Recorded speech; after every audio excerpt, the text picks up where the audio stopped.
Bismillahirrahmanirrahim. Assalamualaikum warahmatullahi wabarakatuh. Alhamdulillah, wassalatu wassalamu ala rasulillahi wa ala alihi wa ashabihi wa man tabi'ahum bi ihsanin ila yaumil qiyamah. Amma ba'd. Qala Allah Ta'ala fil Qur'anil Karim, a'udzu billahi samil alim minasyaitonir rajim. Ya ayyuhalladzina amanu taqullaha haqqa tuqatih wala tamutunna illa wa antum muslimun.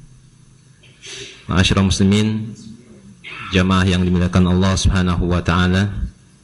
Alhamdulillah, kita kembali bersua di kesempatan yang penuh berkah ini. Insyaallah melanjutkan pembahasan yang tertunda terkait dengan aurat.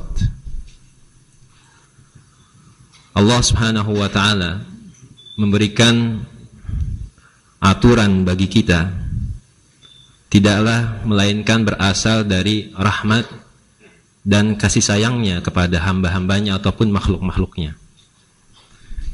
Ini merupakan salah satu bentuk keindahan, keistimewaan, dan juga kasih sayang dari Islam. Oleh karena itu tidaklah ada perintah dari Allah Subhanahu wa taala pasti melainkan di dalamnya ada maslahat bagi hamba tersebut. Begitu pula sebaliknya. Tidak ada satu larangan pun yang Allah Subhanahu wa taala tetapkan pada kita, pada umat manusia, melainkan pasti di dalamnya ada mudarat, ada kerusakan. Oleh karena itu, memahami hakikat dasar akan ini tentu akan lebih bisa mendalami lebih jauh lagi kesadaran untuk menerima perintah maupun larangan dari Allah Subhanahu wa taala yang notabene itu bukan berasal dari ketidaksukaan, akan tetapi sebagai bentuk kasih sayang, cinta dari Allah Subhanahu wa taala kepada makhluknya. Hanya saja mungkin ikhwatufillah rahimanallahu wa iyyakum, orang-orang yang tidak menyadari ini akan salah memandang. Mereka yang buta hatinya, yang tidak diberikan hidayah oleh Allah Subhanahu wa taala, menilai ataupun bahkan menganggap bahwa perintah ataupun larangan dari Allah Subhanahu wa taala hanya untuk menyusahkan diri mereka, menjadikan mereka sempit, tidak mau terikat atau ingin bebas lepas tanpa aturan. Propaganda seperti inilah yang harus kita sadari saat ini banyak sekali digaungkan oleh mereka-mereka yang membenci Islam. Ya, salah satunya adalah ketika mengerucut lebih jauh lagi bicara akan aturan-aturan yang terkait dengan mar'ah atau kewanitaan. Ya.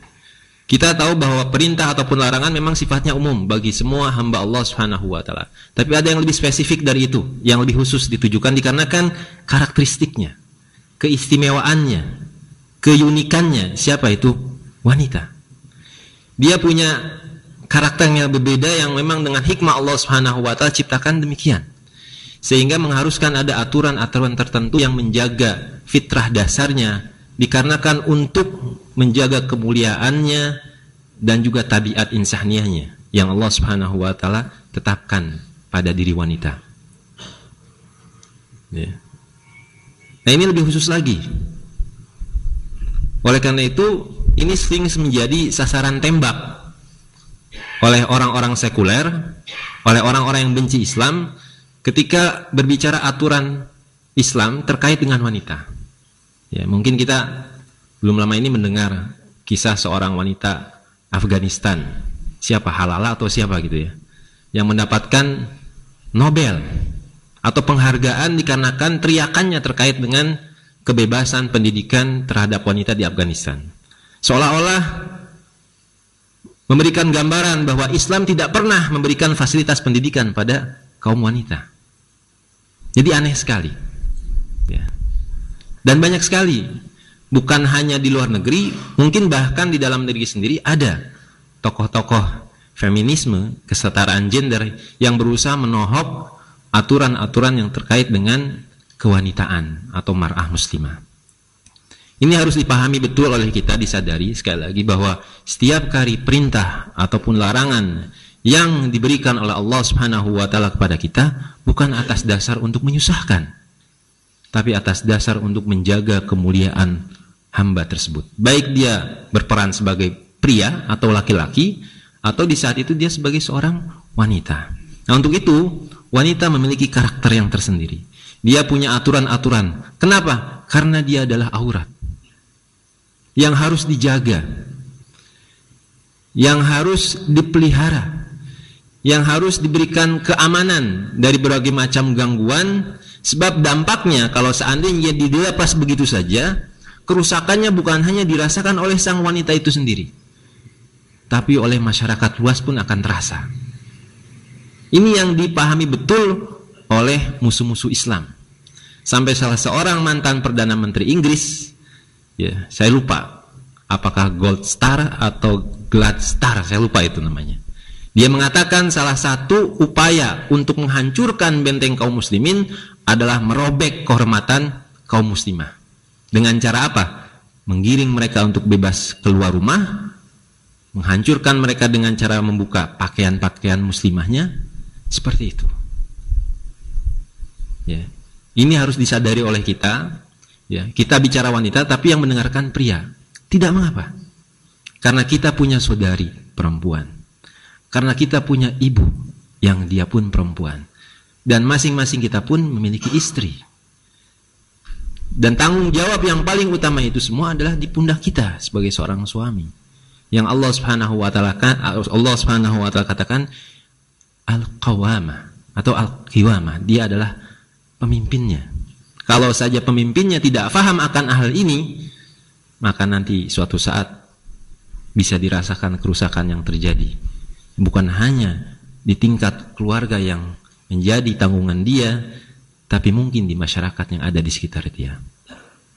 Oleh karena itu, ikhwati fillah rahimanallahu wa iyyakum, mari kita lihat, meneruskan pembahasannya kemarin. Kalau kemarin berbicara tentang bagaimana adab seorang wanita berinteraksi dengan lawan jenis, mungkin sekarang lebih mengerucut, lebih dalam lagi tentang larangan-larangan yang ditetapkan oleh Islam, oleh syariah, oleh Allah Subhanahu wa taala dan Rasulnya tentang wanita itu sendiri.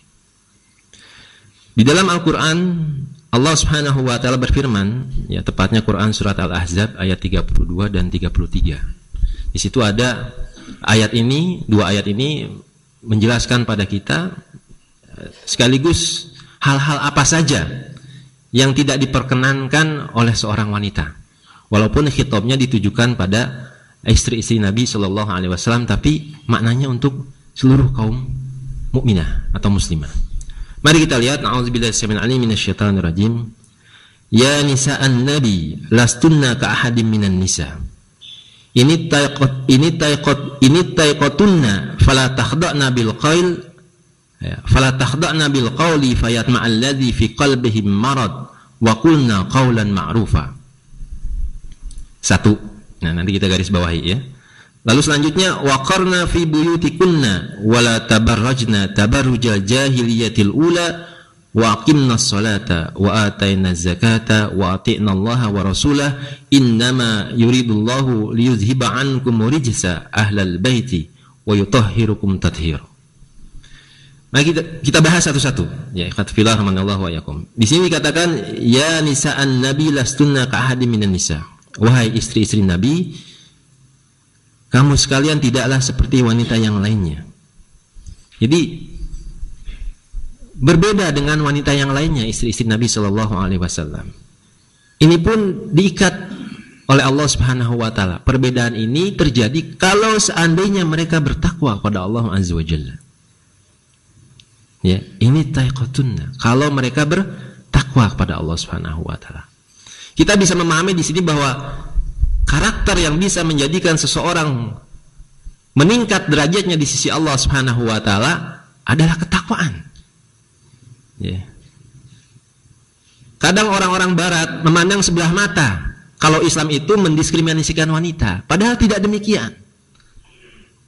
Kalau dikatakan okelah ada hadis yang mengatakan bahwa wanita itu naqs din wa naqs akal misalnya. Kurang agama, kurang akalnya. Tapi bukan berarti lantas dipahami ini mendiskriminasikan wanita, bukan. Berapa banyak wanita kaum muslimah yang derajatnya bahkan melebihi laki-laki. Dan ada di antara mereka sampai pada tingkat level mujtahid. Dan itu tidak dimiliki oleh kebanyakan kaum laki-laki. Apa yang menjadikan mereka bisa jauh melesat tinggi derajatnya? Kalau mereka bertakwa pada Allah Subhanahu wa taala. Khususnya di sini adalah istri-istri Nabi. Di dalam Al-Qur'an ada seorang wanita yang disebutkan secara khusus. Bahkan dijadikan nama satu surat khusus. Yaitu siapa? Maryam. Ya. Kenapa sampai demikian Allah memberikan karakteristik kekhususan? Kata Rasulullah SAW, "Kamula minari jali kathirun." Dari kalangan laki-laki sudah banyak lelaki yang mencapai derajat kesempurnaan. Tentunya kesempurnaan yang dimaksud adalah kebaikan dan ketakwaan. Walam yakmul minan nisa illa Maryam bintu Imran wa Asyatum ra'atu Fir'aun. Dan belum ada di kalangan wanita yang mencapai kesempurnaan tersebut kecuali Maryam binti Imran dan Aisyah istri Fir'aun. Siapa? Asiyah. Iya, berarti tidak tidur, alhamdulillah. Nih. Mencapai kesempurnaan. Apa kata para ulama? Kesempurnaan disebut dalam hadis di atas disebut adalah at-tanahi fi jami'il fadail wal khisalil birri wa taqwa. Kesempurnaan dalam seluruh keutamaan dan sifat-sifat kebajikan serta ketakwaan.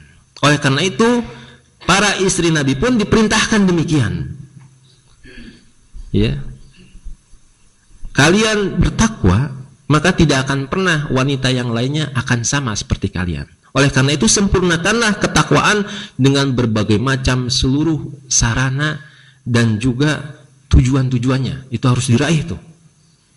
Ya, oleh akhwat atau oleh wanita supaya dia menjadi wanita yang tinggi derajatnya di sisi Allah Subhanahu wa taala. Kemudian setelah itu apa? Fala takhda'na bil qawli. Ini perintahnya atau sekaligus larangannya. Maka janganlah kalian berkata dengan perkataan yang apa? Tunduk. Gitu ya. Fala takhda'na bil qawli. Jangan berbicara dengan perkataan yang khudu, tunduk. Jadi jangan tunduk ketika berbicara. Seolah-olah Allah Subhanahu wa taala hendak memotong segala sarana yang bisa mengantarkan mereka kepada hal-hal yang diharamkan. Apa itu? Tunduk dalam berbicara. Ya. Terlepas perbedaan pandangan pendapat para ulama, ada yang mengatakan suara wanita itu aurat dan tidak aurat katanya. Tapi Syekh Utsaimin rahimahullah mengatakan yang lebih kuat adalah tidak aurat. Kenapa? Karena dalam ayat ini Allah mengatakan tidak mengatakan fala taqul, jangan berkata. Kalau tidak berkata berarti betul-betul aurat. Tapi yang diperintahkan itu adalah fala takhda'na bil qawli, jangan tunduk ketika berbicara. Artinya bicaranya boleh tapi jangan khudu gitu. Ya. Jangan tunduk. Apa ini maksud tunduk? Kelembutan yang mengandung nilai kepasrahan, dalam artian tidak memiliki kekuatan, seolah-olah dia tunduk di hadapan orang yang diajak bicaranya. Lemah ketundukan, kelembutan yang mengandung arti kelemahan. Berbeda dengan lain. Kalau lain masih boleh gitu. Bahkan dipuji dalam salah satu ayat. Kelembutan yang tidak mengandung kelemahan diri. Bahkan boleh jadi kelembutan tersebut terkadang menunjukkan keizahan, kekuatan. Oleh karena itu Musa alaihissalam diperintahkan berkata kepada Fir'aun, faqulahuma qawlan layyinan. Bukan lembut sambil istilahnya mencari muka dan lain sebagainya, bukan begitu. Nah khususnya perempuan itu nggak boleh khudu. Gitu kan? Ini nggak boleh. Kenapa? Karena akibatnya kata Allah Subhanahu wa taala, fayat ma'alladzi fi qalbihi marad. Nanti dikhawatirkan akan orang yang ada penyakitnya itu dalam hatinya akan ada keinginan. Keinginan yang dimaksud di sini adalah penyakit syahwat. Sebab seseorang yang hatinya lemah, dia tidak akan kuat. Ada sedikit saja faktor atau sebab yang bisa menumbuhkan gejolak kemaksiatan, dia akan terdorong itu, akan termotivasi. Berbeda dengan seseorang yang memiliki hati yang kuat, hati yang sehat. Ya, dia akan menahan segala faktor yang bisa menyebabkan syahwat, dan dia bisa bersabar terhadap sesuatu yang memang dia harus bersabar di dalamnya, terutama dalam hal-hal yang kemaksiatan. Di sini kata ulama menunjukkan ada satu kaidah, al-wasailu laha hukmul maqasid katanya. Jadi menunjukkan sarana itu hukumnya bisa sama dengan tujuan. Kalau sarananya bisa menghantarkan pada kemaksiatan, maka hukumnya pun disamakan dengan hukum tujuannya. Kalau lemah lembut saja, merayu gitu ya, atau bercanda dan lain sebagainya bisa menimbulkan penyakit dalam hati orang yang memang ada penyakit, maka nggak boleh itu. Haram hukumnya. Ya, tidak boleh seperti itu. Nah, ini yang pertama, ikhwati fillah rahimanallah wa iyyakum. Seseorang wanita itu dilarang untuk berbicara dengan lemah lembut, atau dalam kasus yang lain berbicara yang tidak ada manfaatnya, tidak ada kebutuhan, ya, atau mungkin sekedar bercanda, nggak boleh. Saya wanti-wanti sama orang Sunda nih khususnya. Ya, saya juga orang Sunda masalahnya. Ada satu kebiasaan buruk kalau antum jalan-jalan ke kampung kita. Mungkin di pandangan mereka itu baik. Ya, ibu-ibu lagi nyapu di halaman rumahnya. Kalau ada bapak-bapak lewat itu selalu menyapa. Badai ka mana? Bapak linggih heula atuh. Kan aneh gitu. Dengan suara lembut gitu ya. Malah mengundang laki-laki asing untuk masuk ke mana? Masuk ke rumahnya gitu. Nah, ini persepsi masyarakat kita itu baik gitu. Tapi secara kacamata Islam belum tentu. Gitu ya. Jadi kalau tidak ada keperluan, lebih baik tidak usah ngomong gitu. Ya. Ini hati-hati. Nah, larangan ini bukan berarti lantas ditujukan untuk wanita juga. Artinya, kalaupun ada wanita yang tidak mampu seperti ini, kita harus antisipasi gitu ya. Malah jangan terayu atau tergoda. Laki-laki di sini harus memiliki hati yang kuat. Tapi juga jangan sebaliknya, mentang-mentang wanita mudah dirayu, ya, mudah dipuji, lantas kita mempermainkan hatinya, itu nggak boleh. Masuk ke dalam larangan ini. Ini bahaya sekali, khatifillah rahimanallahu wa iyyakum. Kemarin disampaikan tidak ada fitnah yang paling besar ditinggalkan sepeninggal Rasulullah sallallahu alaihi wasallam melainkan fitnah apa? Fitnah wanita. Dan memang wanita dijadikan kendaraan oleh syaitan untuk menjerumuskan siapa? Bani Adam. Ya. Bukankah salah satunya jalan yang dijadikan setan untuk menjerumuskan manusia itu adalah wanita? Ya. Summa la'atiyannahum baina aydihim wa min khalfihim wa an aymanihim wa an syama'ilihim. Salah satunya dengan apa? Dengan wanita. Gitu ya. Hati-hati. Lalu selanjutnya Allah Subhanahu wa taala mengatakan dalam ayat ini, wa qulna qaulan ma'rufa. Bukan berarti lantas ketika seorang wanita dilarang untuk berbicara secara tunduk, lembut dengan mengandung arti dalam artian kelemah lembutan, syahwat dan lain sebagainya, lantas mereka dibolehkan berbicara kasar ataupun keji. Enggak begitu gitu. Tapi apa yang diperintahkan oleh Allah Subhanahu wa taala, wa qulna qaulan ma'rufa. Katakanlah perkataan yang baik, yang wajar, gitu ya. Bukan perkataan yang kasar, ya, atau mengandung kemarah-marahan, gitu ya. Bukan pula seperti itu, gitu ya. Kabur itu, gitu ya. Kalau yang seperti itu. Nah, ikhwatu fillah rahimanallahu wa iyyakum, ini yang pertama dari ayat ini. Lalu berikutnya Allah Subhanahu wa taala memerintahkan waqarna fi buyutikunna. Tinggal di rumah. Tempat yang paling aman bagi seorang perempuan itu adalah rumah. Ya, sebagaimana perempuan itu adalah aurat, ketika dia keluar rumah, maka dia akan menjadi sasaran tembak siapa? Setan. Ya. Ustaz Supeni menyampaikan kemarin tuh, innal mar'a aurah fa idza kharajat istashrafaha syaitan. Ya, sesungguhnya wanita itu adalah aurat. Apabila keluar rumah, dia akan diikuti oleh setan. Depannya setan, belakangnya setan, sampingnya setan, pinggirnya setan. Setan semua itu. Ini bahaya gitu. Maka yang paling aman, Allah lebih menyukai mereka tinggal di mana? Tinggal di rumah. Ini tempat yang paling aman. Wa aqrabu ma takunu min wajhi rabbiha wa hiya fi qa'ri baitiha. Dan tempat yang lebih mendekatkan dirinya dengan Rabbnya adalah ketika ia berada di dalam rumahnya. Sebab apa? Kalau seandainya dia banyak keluar rumah, boleh jadi dia akan terkena fitnah atau dia yang akan menimbulkan fitnah sama orang lain. Realita sekarang membuktikan seperti itu.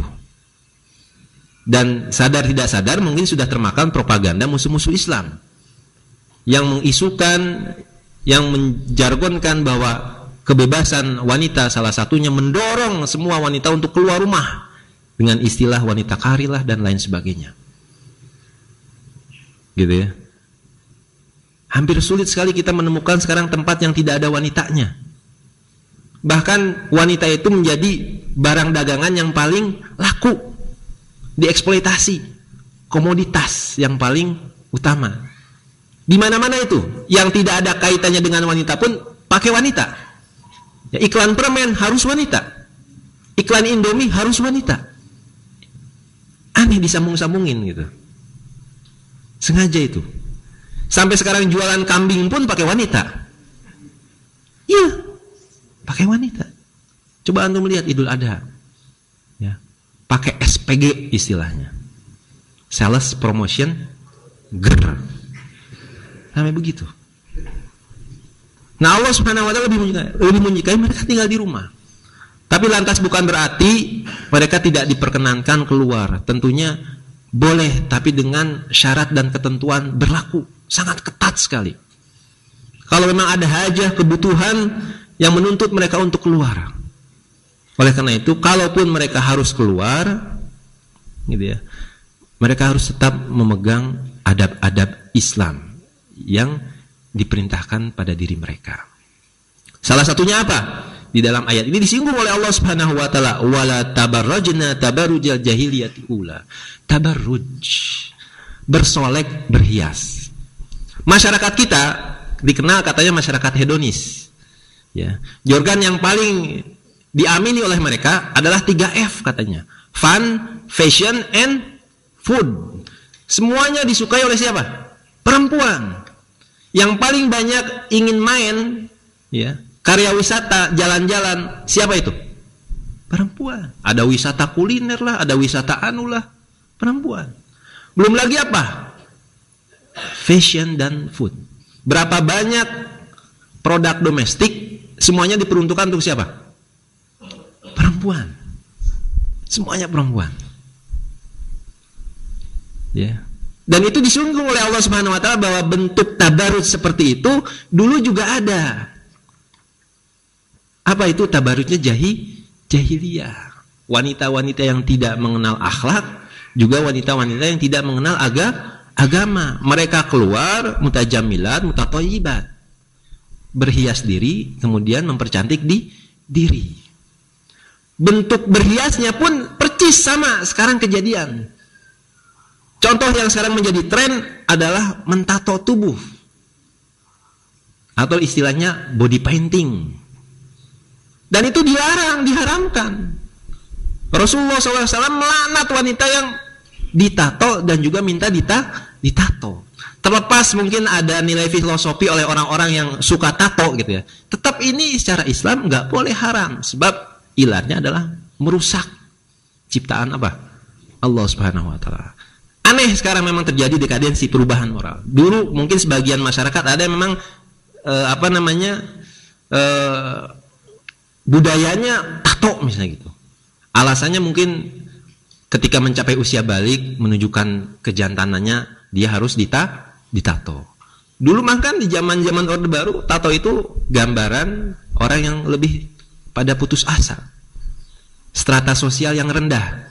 Oleh karena itu banyak orang yang ditato kebanyakan penjahat, preman, gitu ya. Tapi kalau sekarang enggak, malah dibanggakan, menjadi sebuah art, nilai seni tersendiri, gitu kan? Dan ini ditanamkan sejak dini pada anak-anak kita. Ya, mau jual makanan ringan saja hadiahnya harus tato. Sampai ada kasus anak teman saya gitu ya, minta dibeliin makanan. Lah, adek kan nggak suka makanan itu. Nggak apa-apa ibu, saya mah pengen tatonya. Gitu. Sampai begitu.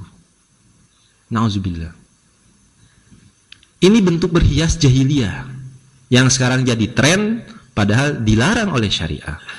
Rasulullah SAW melaknat, la'anallaha al-washimati wal mustawshimat. Allah melaknat dan Rasulnya melaknat wanita yang meminta ditato, wanita yang ditato dan wanita yang meminta tato.